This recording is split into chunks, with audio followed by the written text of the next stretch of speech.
ছিল ওটির মধ্যে। এবার প্রথমত যেখানে নর্মাল কাটার কথা ছিল কেটেছে, ওখানে নাকি ওরা পায়নি। তারপরে আমাদের সঙ্গে কোনো আলোচনা নেই, ওরা পেটে কেটেছে, মানে নাভির ঠিক ডান পাশ দিয়ে কেটেছে। তাও 7খানা সেলাই পড়েছে।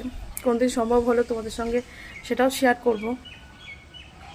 তো কাটার পরে এরকম ওটির মধ্যেই মেয়ের জ্ঞান চলে এসছে, মানে ইঞ্জেকশন এমনই দিয়েছে ওটির মধ্যে জ্ঞান এসে গেছে। এমনকি মেয়ে মাথা উঁচু করে দেখছে যে পেট কাটছে, ওর রক্ত দেখে চেঁচি উঠেছে ওটিতে। আমরা ওটির সামনে দৌড়ে গেছি, মানে ওটির থেকে একটু দূরে আমাদের সরিয়ে দিয়েছিল। তা ওটির সামনে গিয়ে আমরাই নাচটা বেরোচ্ছে, ওরাই করছে, ঘাবড়ে গেছে কি হলো হঠাৎ এটা।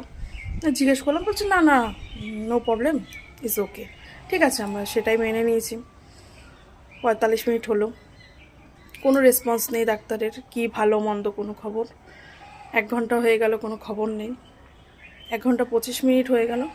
লাস্টে আমরাই ওটির সামনে গিয়ে, আমি সঙ্গে আমার মা ছিল, সে যাই হোক, আমি গিয়ে বলছি যে 1 ঘন্টা 25 মিনিট হয়ে গেল, বাচ্চাটার একবার চেঁচানোর আওয়াজ পেয়েছি, কোনো রেসপন্স পাচ্ছি না, ওকে আছে কি নেই, মনে পাথর দিয়েই বলেছি, যতই মা হই, আপনারা তো কিছু বলছেন না।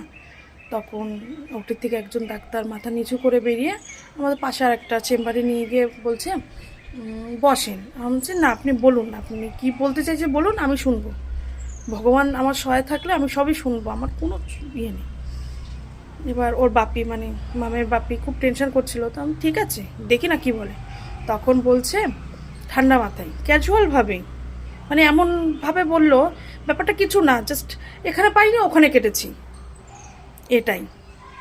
তা বলছে ওর অ্যাপেন্ডিক্স যেখানে আমরা দেখেছিলাম হাত দিয়ে, সেখানে পাইনি, উপরে উঠে গেছিলো, আমাদের উপরেও কাটতে হয়েছে। তা আমি শুধু বলার মতো বলেছি, আপনি যখন উপরে আরেকবার, মানে এক জায়গায় কেটে সেলাই করেছেন, যখন আরেকবার কাটতে চাইছিলেন আমাদের কাছে কি শুনেছিলেন? না, শুনিনি, কিন্তু খুব সিরিয়াস পেশেন্ট ছিল, আমরা শোনার ওয়েট করিনি, আমরা আমাদের মতন করেছি। ভালো কথা। পেয়েছেন? হ্যাঁ পেয়েছি, জাস্ট এইটুকু, অ্যাপেন্ডিক্সটা এইটুকু, নর্মাল তো থাকে, আমরা জানি এরকম ফিতের মতো একটু থাকে, কিন্তু এইটুকু। যাই হোক, বের করেছে, দেখিয়েছে, ওকে বের করলো।